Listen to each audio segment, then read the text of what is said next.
Hey everybody, welcome to Nexus at Night, the weekly...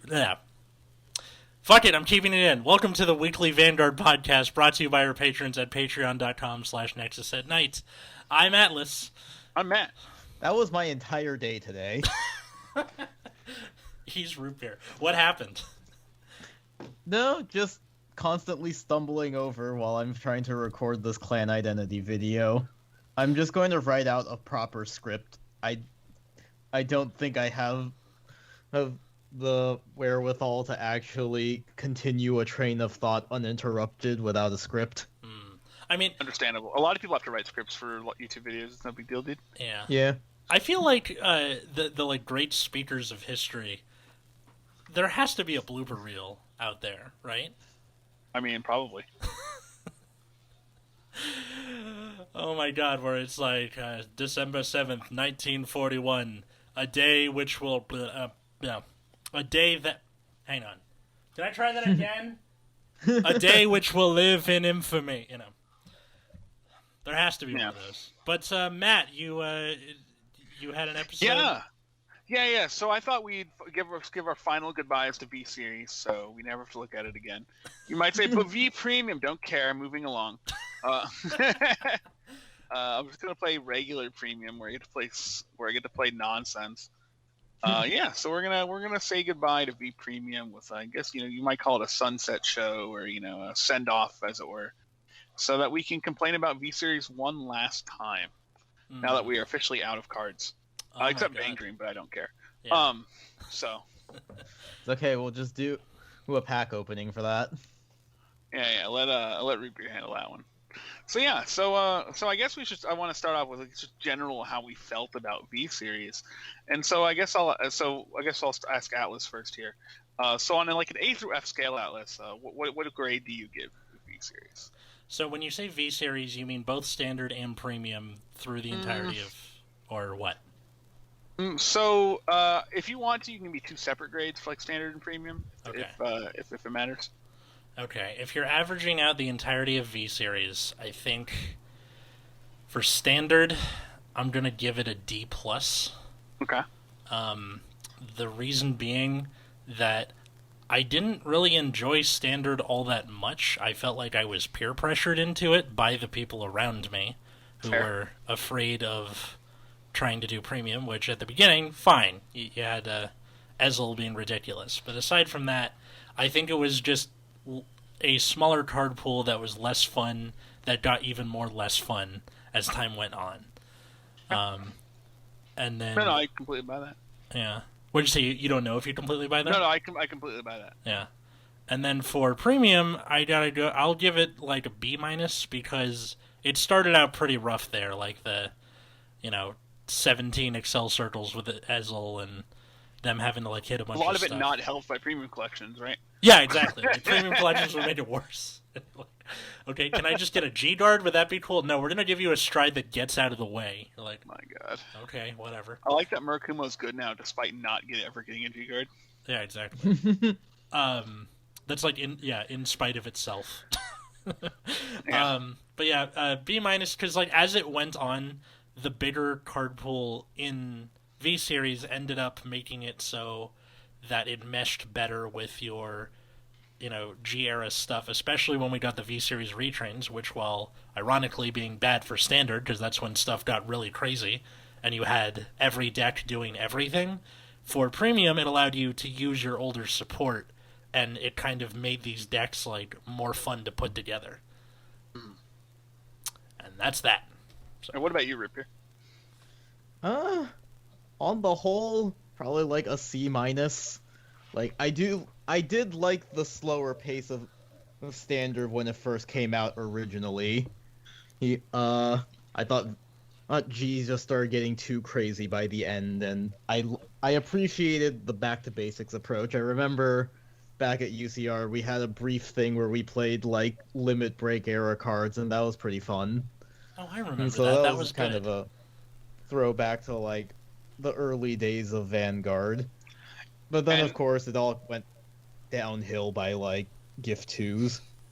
Yeah, what I really enjoy, and that's kind of what I look forward to about D, right? Is like having having a convenient or like a slightly slower game, like turn 4 kind of game, because Mhm. Based on some of the I'm not gonna say too much on it because we've only seen like 9 cards or something, but like I'm hoping that I don't know if they're aiming toward kind of a ride grade 3 opponent gets ride grade 3 with their if opponent is grade 3 ability, and then you have persona ride to go into that. So if we have some kind of back and forth that way, it could be kind of neat. But I'm kind of looking for that kind of dynamic going into the era that we didn't really have in the era. Mhm. Then for premium, I'm going to slightly disagree. I think it's been like a lot of ups and downs, but I think on the whole premium has actually gotten worse because all of the retrains did radically different things than they did originally. It's actually really hard to try and splash in a lot of your old support. Mm-hmm. And because of how ridiculous V got by the end, like your old support feels really bad to use because they're either lower power levels or worse, lower shield values. Yeah, so I don't know if you have anything more to say about that, but I'm kind of in the C minus for standard. I thought standard had a couple points in it where it's pretty interesting, or where like I enjoyed certain things about it, which I'll get a little more into later. Like I really like like Shiryuki's era, that kind of thing. I thought Zanbaku was really cool, despite being the best deck, etc. But yeah, there were a lot of problems, especially by the end, where you had these decks that just scaled so fast, so well. Like you had Luard into Gurguit, right? It's like, oh come on. And that goes without saying. Even casino decks like Dot X and Gavril, as well. So, which are also just hyper unfun, right?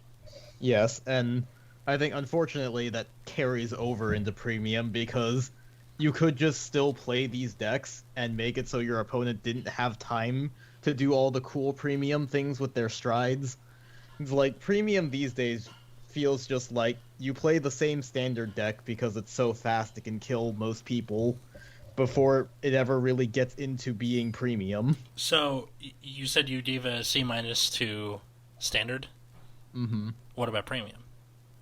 I mean that depends entirely on how people decide to play it, because I think Rice had mentioned it on Tangents, where if you play a good deck, then you basically don't get to have fun because you're just basically playing standard at that point. But also, like, because of the way standard has shaken out, a lot of the premium decks are just not very fun because I can't do premium things. Like, I was trying to do some deck building with Neo Nectar, and I'm just like, oh right, all these strides are meant to support Bloom, and I can't even use the retrained Asha because she has her own special token, and like the one token stride that we have is banned currently, and it's just super lame. So I don't really know how to grade premium because it oftentimes feel like I'm playing standard, but somehow less fun because there's like the knowledge that I could be doing something more interesting, but also there's all these unfun aspects of the game that are just kind of there, ruining the experience. I mean, it's important to remember that we don't have to come to some kind of consensus. We're allowed to disagree. So Yeah. It's just like I'm not sure how to grade it. Grade that feeling of like I feel like there could be fun here, but like because V standard exists, it like kind of sucks the fun out of premium, where it's essentially the same format, but there's things that are cooler I could have been doing if I had like the proper stride support that some clans got, but not all of them. should have been G guards, man. 2020 could have been. I don't know. There's that, and then like the thing with like it became this game of damage denial, right? So you had like Tempest Sphere or Zazan as like that's how you turn on your GB stuff. And then like even recently, the biggest decks in the game right now are just Genesis. Yeah. and Kagero because it can beat Genesis. Yeah, because Genesis was somehow given like 3 different loops. Yeah, it was either Big Astral Boy loop, uh, Lightyear Lightyear loop. loop, or what other? Regalias could also like kind of loop themselves. Kinda, yeah. But like you had that, and then you just had like stand trigger abuse with Blade Master, but also they have Denial Griffin, so that's your check to Genesis. Mm-hmm. Very weird. But yeah, my grade was the same as C minus was the same as and mine's a uniform between standard and premium in my opinion. Okay. I think premium got a lot of ruined by a lot of not only premium collection 1, but even premium collection 2 as well. Yeah. And I think like premium at the highest with the best decks is very unfun. It's basically like loops and worrying about loops, the metagame. Yeah. It's kind of uninteresting to me. They really could have just made Blightmare's thing once per turn. Was it that hard? Could have. They could have done that. Alrighty. So the next question I wanted to ask, and I'll start with Root Beer this time. What was your favorite thing about V Series? Like I already kind of talked about it, but I like that at least initially we got a kind of back to basics approach. Sure. Like it was refreshing playing the game at a slower pace, and kind of having the more low key play styles that made OTT actually a viable deck for a while. It's true. It was that. And what about you, Alice? Favorite thing about V Series, I think, not just the slower playstyle was nice at first, but then I got bored very quickly, was, I think, the general cost of a lot of decks tended to go down. Obviously, there were outliers, but you had, at least for fits and starts there, a few viable decks at a time. So it was easier to put stuff together, especially because you didn't have G-Zone to worry about. I feel like you guys are looking at me like I'm insane. I know. I think the price is actually really nice. Like I mentioned for the Shiryuki deck, it cost like $50. It was a $50 like tier 1 deck. Yeah. And you were just like, okay, because no one wanted to buy Murakumo cards. Oh, because they still had it in their head. Oh, it's Murakumo. It must suck. Yeah. It was like before Hyuga, right? Yeah. So like you're just like, okay. Yeah. What was your favorite thing about V Series? My favorite thing about V Series was I liked. What was I've complained a lot about V Series. I know. We've all complained. I really liked how there were a couple decks that I just really liked. Like I really liked like playing like really aggressive like spikes decks were pretty fun. Like there were like really like narrow decks that weren't even like necessarily good that I just enjoyed playing.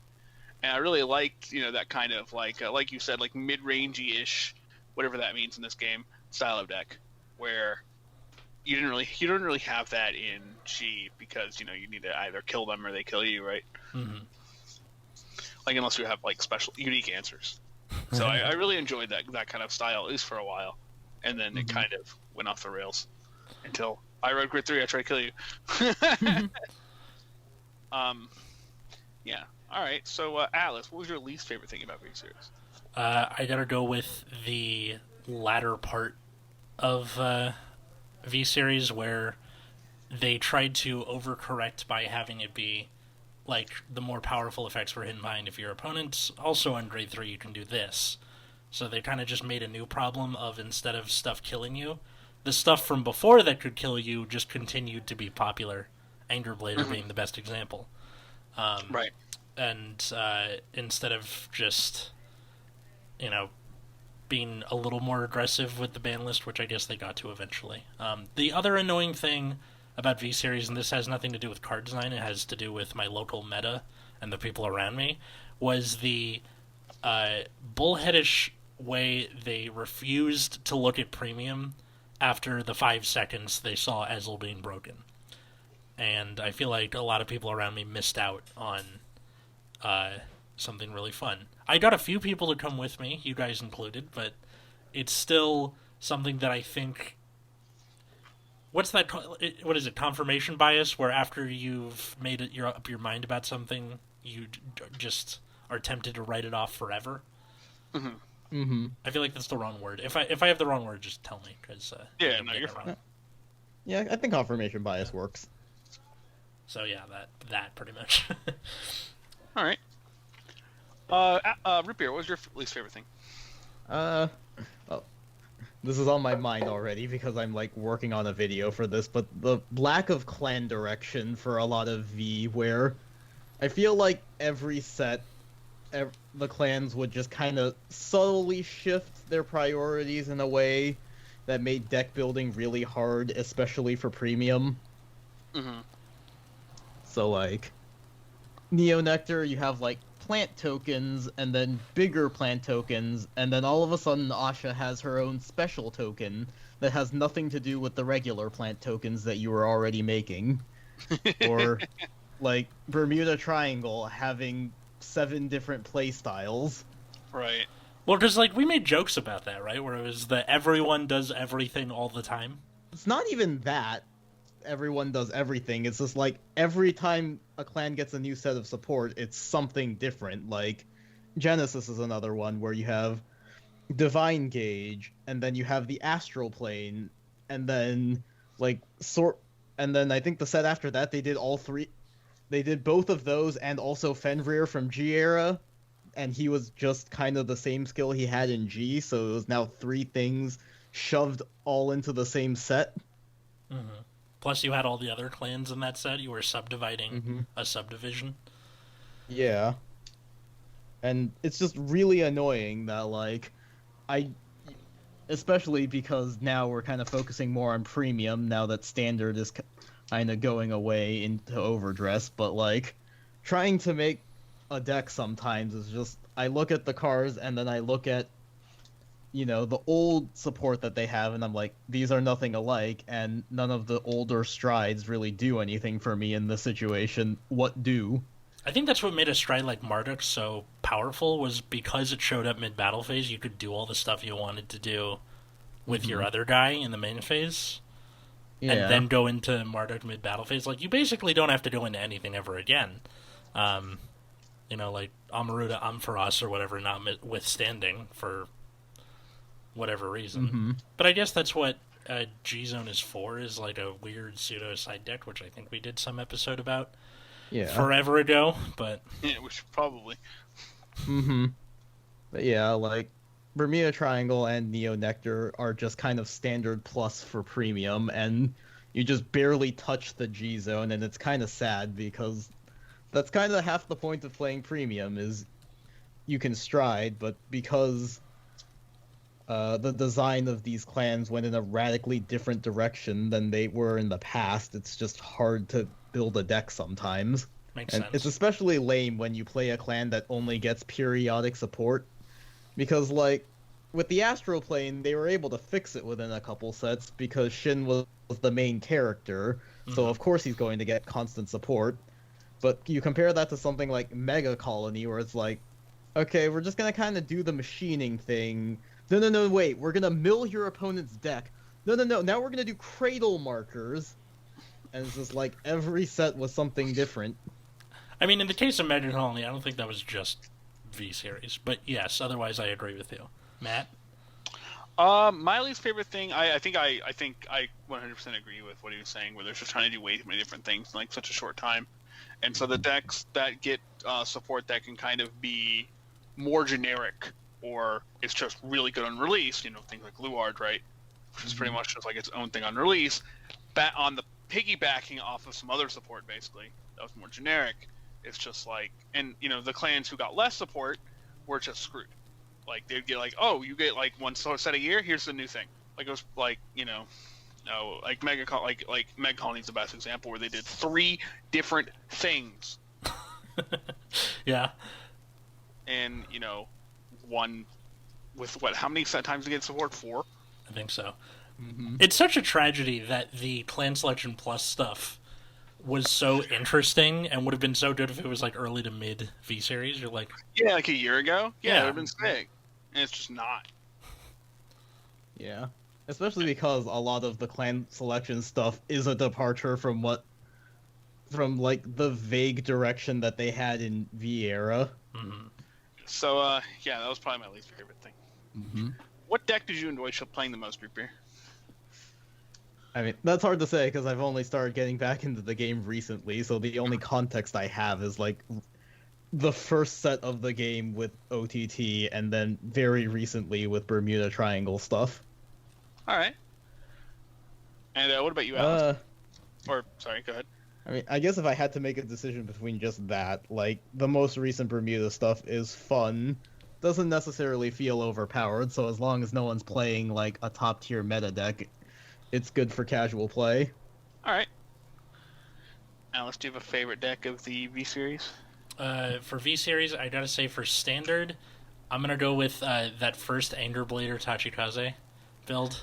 So cheesy, so fun. It is dangerously cheesy. Yeah, like a mozzarella stick fresh out of the toaster oven. Just. And the for premium, I think the various incarnations of Pale Moon that I was able to experiment with, because having Excel markers led to so many more options for multi-attacking, and the strides would facilitate pulling stuff in and calling stuff out, and then your guys would call more guys, and it was just such a fun deck to pilot. Grand Blue was also a similar thing, where because you could just call over stuff mid-battle phase, it was very fun to pilot. And I think that's what made a deck fun for me, is fun piloting. Same with Anger Blader, but Anger Blader was easy to do. Still fun. So, so there's two decks that are like in contention. One was the Zanbaku deck originally, and then one was the Hyuga deck. And those are probably the decks I played that I have the most runs with, basically. Mm-hmm. But I think I really liked the Zanbaku deck because you're often just like kind of even if you're not fully locking them, you're just activating that Zanbaku ability, right? And preventing the re-ride, not even caring if they, you're not stunning their Vanguard, you're just preventing the re-ride was like good enough. And I thought that was really sick. Hmm. And so I really enjoyed playing that deck. And then of course Hyuga just made you feel like a cool guy, because you're like, oh, here's my 28k everything on turn 3. And you're just like, what a fair deck, dude. But that deck is, I don't know, I think I enjoyed the Zanbaku deck more than that one. You know what's ironic is that the Zanbaku thing, you could probably, like, if that were to still exist in Overdress, where I'm not sure how important Persona Ride's going to be, but I feel like it's going to be a thing because of the effects we've seen so far. It's like, if you Persona Rided, you can do this extra thing. I feel like it's going to be important for momentum. So, like, even if you were to just shut that off for a turn, that might, like, make it easier to make a comeback. It'd be very large, actually. Yeah. Arguably more so.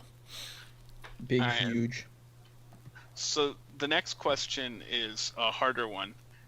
What deck did you enjoy, what deck would you think was fun to play against? Oh, that's a hard one. That's a good one. Yeah. Like, what deck didn't make you groan when you saw it across? Like, what deck where you're like, oh, sick, this match was, kind of interesting? See, the good thing about editing is I can come back and cut out the parts where like, yeah, so don't worry about doing that. I'll take care of it in post. And be mad at you. What, if I just leave this part in for everyone? Like, why would he leave that part in? No, be mad at us while you're editing. Right, of course, yeah. Yeah. No. I've been mad at different stuff while editing, like this bed frame I took 2 days to put together. Fuck you, IKEA. Let's see. So, deck I had most fun playing against. I think in the early days of V-Series with the Zanbaku deck where, like, yes, you could prevent the re-ride, but that wasn't always going to kill you. Mm-hmm. And, you lost Twin Drive, and that was a huge swing in momentum, but it would cost a lot of resources to do so. Well, you could just you could make it so you would basically you would not put them at 3 damage, right? You would deal 1 damage to them, and they would prevent your re-ride, and then you would play this really slow game, right? Yeah, That was fun. That was fun to play against. No, I completely agree, and I think when you're playing the Zanbaku deck, a lot of decks were just, a lot of people, if people were dumb and just damage you a bunch, you're like, okay, I'm gonna lock you out of the game. But if people were not dumb and gave you 2 CB, you were forced to just all right, I'm gonna lock you, or I'm gonna prevent the re-ride, and then we're gonna play out this game, but I'm gonna have more attacks than you. And it was a fairly stable game plan overall. But as far as decks I enjoyed playing against, let's see. The answer is not Pale Moon at any point. At any hate point, why? Silverthorns, dude. Wait, what? Oh, It hate just Silverthorns? takes forever, dude. And then they like draw 6 cards, and I'm just like, but why? And I mean, yeah, dude. They draw 6 cards, and it's so much math, right? And it's just 'Cause like you're I don't 2K want here to. I don't want to 3K. deal with this. So it's definitely not that one. Accurate, yes. I don't know. It's mostly early decks I thought were quite enjoyable. With Shiryuki, I enjoyed playing against a lot of things. Because I could beat them. Well, no, it's just like Shiryuki made matchups fun, dude. You're just like, and you're bored. But yeah, no. I guess I always like playing against things like. I thought the early Angel stuff was pretty cool to play against. Wasn't like super oppressive, but it was. Games took a bit. Oh, like with Zerakiel and... Yeah. I don't think the deck was. I mean, the deck was good, but it wasn't like the most nutty thing in the world. But I thought that was pretty fun to play against. Not Melody. No, not that one. Anything Bermuda Triangle related, you it's like that meme with the guy with the hands They on his just hips. throw 36k columns at you, dude. Yeah, and they restand You're them. just like, Only but 36? why? I mean, that's like base. And with the ones with a force marker are just larger. For some reason. Yeah, I was like, when I was playing Melody, I was reaching like 60k consistently. Oh yeah, no. I mean, certainly you can do that. Well, wait. Was the old Melody or the new Melody? Old. Old Melody? Yeah, I believe that. Yeah. I'm just saying, like on their grade 3 turn. Before Repair. maybe they don't find everything. What? What about you, Ruby? Again, hard to say because I was out of the game for so that checks out. much of V. Right. I mean, it can still be at any point, like any point you were playing. Yeah. That would just be recently, so Oh. basically anything without a loop because Okay. of recent Oh, games. fair. Yes. Agreed. So not Kumo, got it. Like, I haven't played against Murakumo's loop yet. I just know that I am very tired of playing against Genesis loops. Oh, there's the Murakumo loop is very bad, but the better Murakumo deck just plays Hyuga. There is a Murakumo loop though. It's just very bad. Is that the thing with the Shadow Stitch and the calling the guy over Yeah, the... yeah. You need a Tanba, people, dude. Yeah. It is not good. But yeah. I was just going to say not Genesis, both because of, like, getting hit by Valkyrion, but also having to constantly help Chris test various versions of Regalia. Oh yeah. I feel like that's not really a problem of the card design, that's the problem of the people around you. I generally enjoy playing against Aquaforce though. Oh yeah, Like definitely. just generally, I just enjoy playing against Aquaforce. I think the matchups are generally very tight, require good guarding and stuff like that. In general, I've always enjoyed playing against Aquaforce. I think like Nubatama, as it was kind of figuring its shit out, was kind of neat to play against. It wasn't always challenging, but it was kind of neat to watch it work. Sometimes Nubatama is really lame though. Oh, Like yeah. there are some games where Nubatama is like pretty cool, and then there's some games where it's just like, come on, man. It's like your friend going through some Ganyo phases. You're Kanto like, before it got choice restricted. oh yeah. Oh my god. Not stuff like that. I more mean like, all right, I can call this. I can do like the domination token thing. Like that was neat. If Yeah. anything else. Dominate token was pretty neat. Or Nubatama. Yeah. They. All right, so I'm gonna ask a question that might be different. That might have a different answer than your previous one. What was your most played deck in V Series, Alice? My most played deck in V Series. Great Nature #1 with all the bullets, and not necessarily due to how good they were or because I liked Super Special Awesome Love Pandas. It was just because I had most of the cards to begin with. And that also goes back to like me starting to play the clan in general, was having a trade binder full of Leopolds and Binoculi and being like, no one's playing with this, I should give it a try. So I would be experimenting with it the most, and yeah. So again, that was just a thing of proximity, and not so much how much I enjoyed it. I was just jamming Hyuga almost the entire time when it came out. So mine's pretty easy. And what about you, Root Beer? I guess it, again, might be a little skewed. Yeah, well, in this case, in terms of just like things I tested out during various points of V, I think I actually tested out Dark Irregulars the most. Oh, that Interesting. checks out. The Charhot deck. That deck's sick. Yeah, sure hot, but also I like tested Brufus and Hard Legs when that came out. I also tested No Life King when that came out. You know, So DI got some sweet cards. yes, they do, and like I really don't like playing Melody, so I was just never into Bermuda Triangle during V until like Pacifica kind of, but that deck was really inconsistent, and I didn't play it as much as I maybe wanted to, and then like it just took so long for them to finally get support similar to what they had in the olden days. All right, Root Beer, I need to ask. I need to have a question for you. Okay. What card did you hate losing to the most? I mean, brought it up before, but but after a few games against it, I am getting quite tired of Valkyrion's looping itself with stand trigger. Completely understandable. Completely understandable. What about you, Atlas? Yeah, especially recently, I can understand why that might be a thing. I think what annoyed me the most losing to, this is going to seem completely out of left field, but Brant. Anybody remember Brant? Bodied son. Okay, here's why I hated losing to Brant, was because there was this like group of people at my locals who made Brant. Like, you know those people who get so into trolling they kind of forget who they are? Yeah. Yeah. Like, I don't even know what I like anymore. I just like stuff that people hate for no reason. They were those kind of people. But Brant, for those who forgot, was a card that would reverse trigger effects. It was a link joker card. And they finally released it in English in V-Series, almost as like a lark. They were like, whatever, you can have it. And never really topped any tournaments because, you know, it's random. Of course.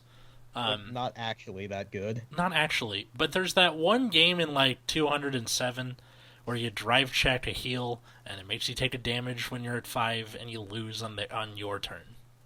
And it's like very annoying. And they're like, ha, like, I got the win this round, suck on that, go to losers round. Like, it's not a fun card to lose to. Yeah. Yeah. Brant was a promo in G era, but nobody cared about that because it was just as bad back then. Yeah. That was also bad. And what about you, Root Beer? Did you have a card that you hated losing to? Oh, yeah, you mentioned Valkyrian. All right, yep. I have one. And this one's going to seem really dumb, but it's Gauntlet Buster Dragon. Mostly because so I don't even think that card was, like, that good. It's just that sometimes you just didn't have a PG. And they were just like, heard the Gauntlet Buster. And, you know, they have, like, 2 cards in hand because they're playing, you know, because they, you know, threw everything into their fucking Gauntlet Buster, and they just don't have PG and die. You're just like, come on. So that same kind of logic with Brand.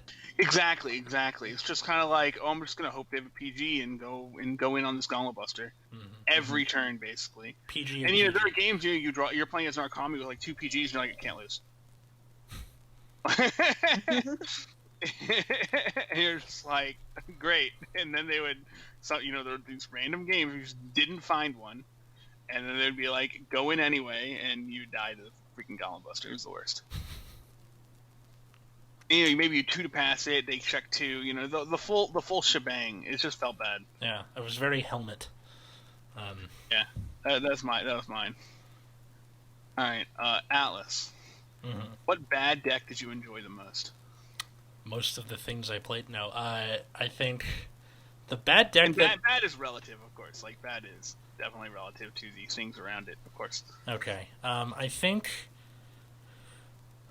in terms of bad decks I enjoyed the most in Standard, I think that I quite enjoyed Grand Blue in Standard. Okay. Because like the Bass-Kirk. Oh, yeah. Yeah, like the Bass-Kirk Cotitus stuff. That was fun. And that checks out. It was slow as hell, but it was fun. All right. And then for Premium, I think my favorite bad deck, it's going to be interesting. Nightmare Dolls. Right. For Pale Moon, because, again, same thing. Lots of weird shit. But, like, Nightmare Dolls have, like, a baked-in loop to them that's like a 2-card setup. It's not hard to accomplish. It's not going to top a regional anytime soon, but it's super fun to be like, oh, you're at 5, or attack with Alice, counterblast, soul blast, get grade 2, suck her back in, call Alice back out again with +5. I'm gonna keep doing this till you die. They're like, oh, okay. So I guess I die. Yeah. See, loops are fun when you're the one doing it. Well, it's not even a loop because you go until you run out of counterblast. Yeah. And there's no way to like countercharge mid battle phase. So you it's just like an insane amount of attacks for not a lot of investment, which was nice. But yeah, that. What about you, Ripper? So I have two of them. One is Pacifica. For sure. Which you mentioned a little bit before. Yes, because the deck is super inconsistent in Standard. It's hard to find only the 4 Pacificas. But when you do manage to pull it off, it's like, okay, I hope you have 9 cards in your hand. Definitely do not. Yeah, so that was fun. And the other one is for Standard is Victor, where that one is really fun aggro deck. It has like okay advantage. It's just it can never make big enough numbers that triggers will just shut you down. Sounds like Nova Grappler. No, that sounds like Aqua Force. Same clan. Yeah. My favorite bad deck is something that might be surprising. Is it Brant? No. It's Cola Magnum, the Mega Colony guy. Wait. And the reason, so the deck with like machining Stag Beetle and Cole Magnum, or not Cole Magnum, Gunning Colio. Oh yeah, it was like Cole Magnum's Colio, the stand trigger you hate. Yeah. Gunning Colio, the if your opponent mills a 3 or 0 in that order does something. It's whichever order it was. So on play gets triple drive. Put this if top they deck. 3, if it's then you get another drive. Yeah. And then activate Soul Blast at grade 3. They mill a card and then they can't guard with cards of that grade. Yeah. So the idea is that you would use his second active effect to Soul Blast to mill a 0, I think. And then you would use that and Phantom Black to make it where they couldn't guard your Antlion. But the way the deck actually worked is you would just never actually mill the 0, and you would just reride Gunning Colios for like until you decked out, basically. So you pretty much you just spun your wheels until you finally died. And like the thing that'll always happen is you mill a grade 0 and then a grade 3. Yeah. It was the worst, but there was just something really, really comforting knowing that your entire game plan is in the hands of this card doing what you need it to do, and like if it didn't, you just couldn't win. It was absolutely wonderful. Also, I really like the grade 3 giftless guy, Hell's Demise. I really like that card. But there are all these cards that like. You never really ran into them except for the one guy who's like, I've been playing Mega Colony since they came out, like... Oh, I absolutely despise Mega Colony. I think that clan is garbage. I mean... And I'm glad that Mega Colony players are saved from Mega Colony by it no longer existing. But I really enjoyed playing Gunning Colio because it was so bad it was funny. I mean... It's like, please let me win? No? Okay. I've always felt kind of bad for Mega Colony. It's always funny, like, seeing them suck the entire time, and then seeing them win Worlds 2 years in a row just because they happen to be the silver bullet for Ezel at the time. Not even sure if they were. Might have just gotten lucky. Who knows? Yeah. I mean, I like the kind of bugged aesthetic, and I like the idea of like screwing with the opponent because you're the mafia or whatever, but like they never really did the concept well, so you're just nope, not even once. It's a shame. And now they're becoming part of Sylvan Learning. Do you guys remember the Sylvan tutoring commercials from the early 2000s? No, none of you. Nope. No. Oh my god! Seeing all these Stoicheia cards that they're revealing, and they're being called like Sylvan this, Sylvan that. I'm just like, so it's teaching you math. What do you think Sylvan means? Well, there's also an archetype in Yu-Gi-Oh that's like plants and animals called Sylvan, so I get the feeling that it means something. Correct. Who'd have thought? Let's see. Sylvan, consisting of or associated with woods or wooded. Pleasantly rural or pastoral. That makes a lot of sense, though. It's almost as if that word has a different meaning. So wait, what does that have to do with the learning, then? What, just like... It doesn't. It has to do with the fact they're animals. Okay, whatever, fine. All right. Continue. All right. So the next is what's your favorite card in V series? I'll go first since I've already answered this question about 8,000 times. And it is definitely Shiryuki. Holy shit. That card is so dope.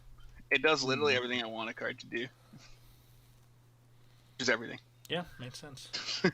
Makes sense. Come back to me on this one. Go to Revere first. All right, Revere. I mean, in terms of, like, hilariously bad cards, Pacifica again. All right. Check that out. Just because, like, it's one of those cards where when it does work, it makes your opponent really mad, which is funny. Fair. I'm going to go with Leopold.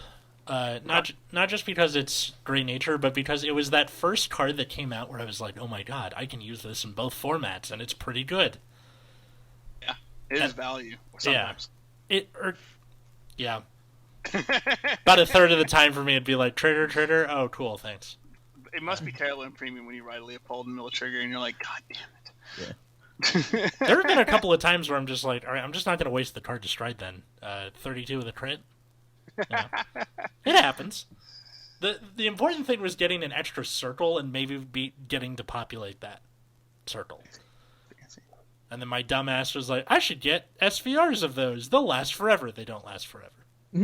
So, still got them. Awesome. All right. So, actually, if I could add on a question to this, what was your least favorite card to play in V? To play with? Yes, to play with. Ooh. Like, that you had to play, basically? Yeah. Either you tried it out and you were just like, holy crap, why? Or, like, you were forced to play it. Whatever reason, like, your least favorite card that you played at one point or another. Binoculus Tiger. In my head, I was like, oh, you can mill, you either get a draw, or you get to kill something and give 5k to your front row. It never quite fit in any deck. It was always just kind of like, yeah, you get it maybe twice, and it's like, it never does what you want it to do, and then by the time you got to Isabel and it, like, you getting both effects, it was just like, I just don't care anymore. So it was just like such a disappointment. Matt, how about you? I don't remember the name of the card. I need to look up the name of a card. You can, if you have one, if you know yours, you can. He remembers gunning Colio, but he can't remember the name. There was a card in that deck that you had to play that I just hated playing it. I don't remember the name of it, so I gotta look it up. Please give us a clan. Maybe we can help you. It's in Megas, but like it was in the same deck as gunning Colio. What clan do you think it is? Yeah. Dummy. I didn't hear that part. Sorry. Yeah. I basically asked this question so I could complain about Valeos. Oh yes, go ahead. Shit. Aw. Like, holy shit, why is this card? Like, Chaos is at least interesting and has premium application. Same with, what's-his-face? Gasteel. But then we get to Valeos, and this card is just like, why? Like, the power subtracting thing being the focus for his support means that I can't really use any of the old Blue Wave strides, but, like, his own skill isn't good enough because he doesn't generate enough advantage, especially because he doesn't have a gift. So, like, it's hard to find a copy of himself for his Persona Blast Call a bunch of things. Like, you're probably also not going to find enough rear guards to really take advantage of his power minus. And then so you make, like, a really mediocre turn where you have, like, 5 or 6 small one-card guards, and then you die, because you have, like, 4 cards in hand. We could have just gotten Tetra Drive instead, and had actual good support, but now we have to go wait for the V Premium collection. I mean, at least you're getting it in the future? Something? Like, it just bothered me that for lore reasons that they were like, alright, all of the what were those called? Not the Lancers, that's Yu-Gi-Oh! I don't care enough to remember. Yeah, but me too. also because what's her name? Gridora came out before Premium Collection. She does have a gift. Oh, that's true. What the hell then? That's ridiculous. So yeah, like Valios has always been worse than Tetra Drive. It's it's hard to compare like G Valios to Tetra Drive because it came out at such a different point in the game. But if we were to compare them relative to their metas, like Tetra Drive was obviously meta. Anger Boil, well, it wasn't meta. It was like good enough, especially for that period of the game. Especially once Grade Stall decks started coming out. And then, you get to Valios, and it's just like, okay, Thavos is just so much better than this. And it, like, doesn't work with all of the old Tetra Drive style cards either. So it was just frustrating on both ends, where it wasn't good, and it kind of lost the theme of the old support. Mm-hmm. I found So yeah, rant over. What is it?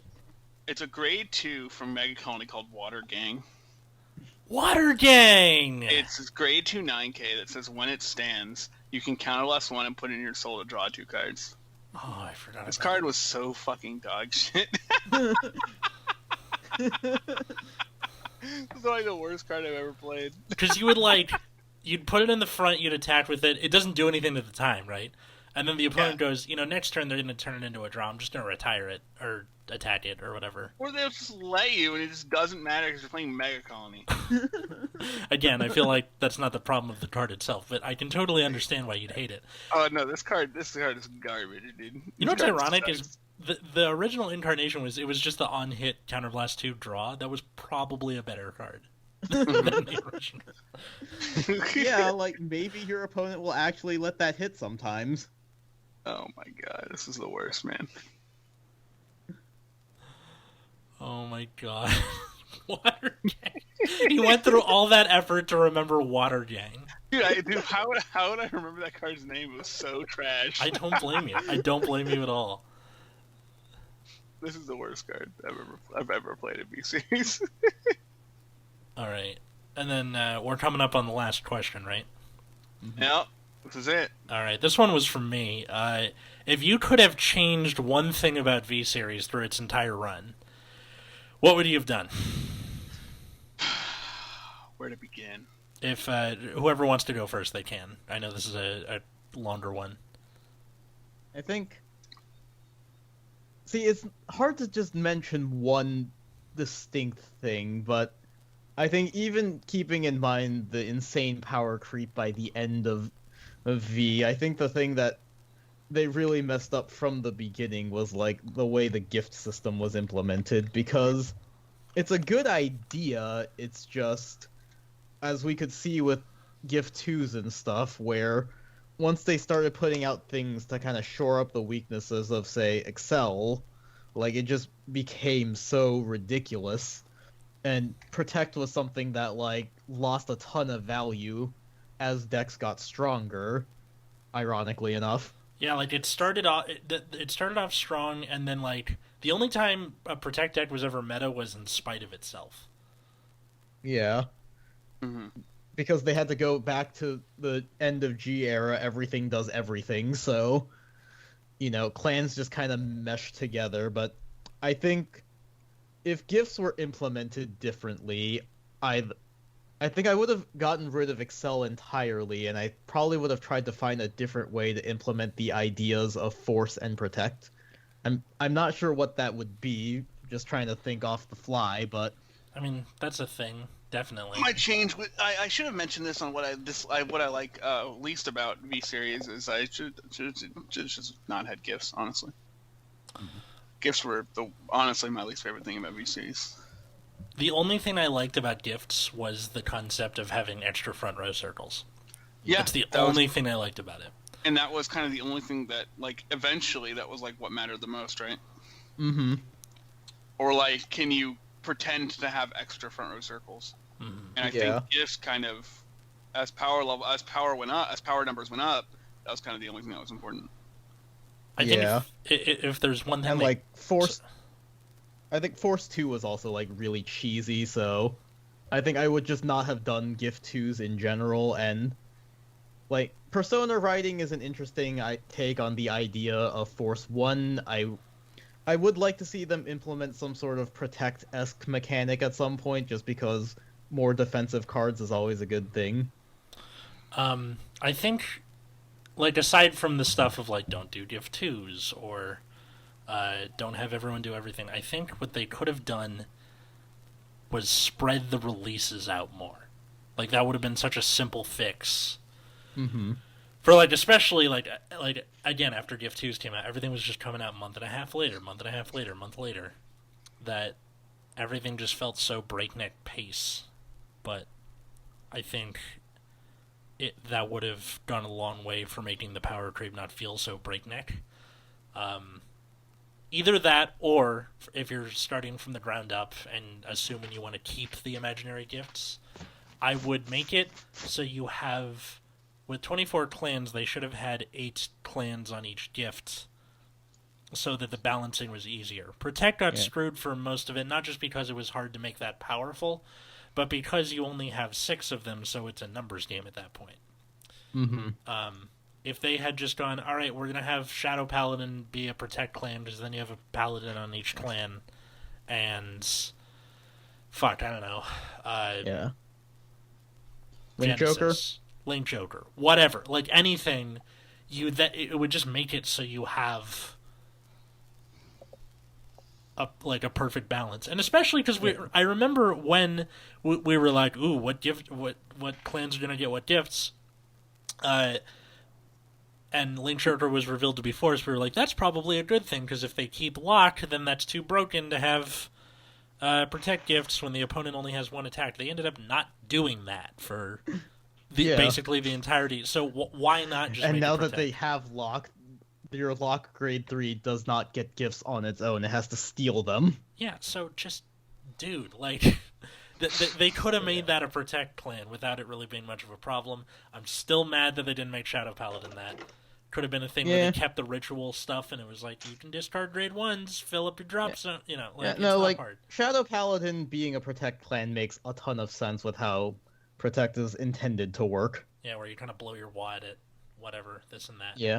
And also, like, they never really stuck to that decision either, where, like, Protect was supposed to be building up to a big finish, but then they had to keep putting artificial walls on, like, every clan, and then they just kind of stopped doing that in general, so that concept just never really played out the way I think we wanted it to at the beginning of V. Mm-hmm. Yeah, so I guess, as we get to the end of V series here and move on to Overdress and other stuff. That's not to say we're never going to have episodes about V Premium. I'm sure we're going to have to at some point. We're almost certainly going to have to do a set review, because that will likely be the only product in that time frame. Yeah. And again, I'm not saying this like, oh, we're going to do it reluctantly. Like, we care. We want to do that. But I'm only playing Spikes. That's my statement. Hey man, you do you. If they were like, how come Atlas only talks about great nature? Well, then fucking sucks for you. That's all I know. But I'm just gonna say that, like, V Series, for all its faults, was something that I think brought a lot of new people into the game, for better or worse, and brought a lot of people back after the cataclysm that was the end of G era. Mm-hmm. And here's hoping that Overdress does the same. Yeah, I just hope they handle it better on the back end. So I guess that leaves it up to you, the listener. What did you think of Vieira? All of those questions that we asked. What are your answers to those? I'll put them in the show notes, just so you don't have to be like, all right, so at 3702 they asked this one. Like, put them in the show notes. But yeah, so thank you everybody for listening. We will see you next week. Thank you to our patrons at patreon.com/Nexus at Night, especially our $10 patrons, Darren and Cole. If you want to help support the show, you can go there, donate $5 a week or more. You get a whole ass bonus show with us. This last week we had Commander Jaime on because Root Beer was visiting his grandpa. Where can people find you guys online? You can find me on Twitter at Wiggums2Gs2Gs. You can find me at Plasma Eclipse. You can find me at Atlas Novak, Twitter, Instagram, or again, find us at Nexus at Night in the same places. Until next time, I was Atlas. I'm Matt. I'm Root Beer. And he is a day that will live in infamy. And have a good night, everybody.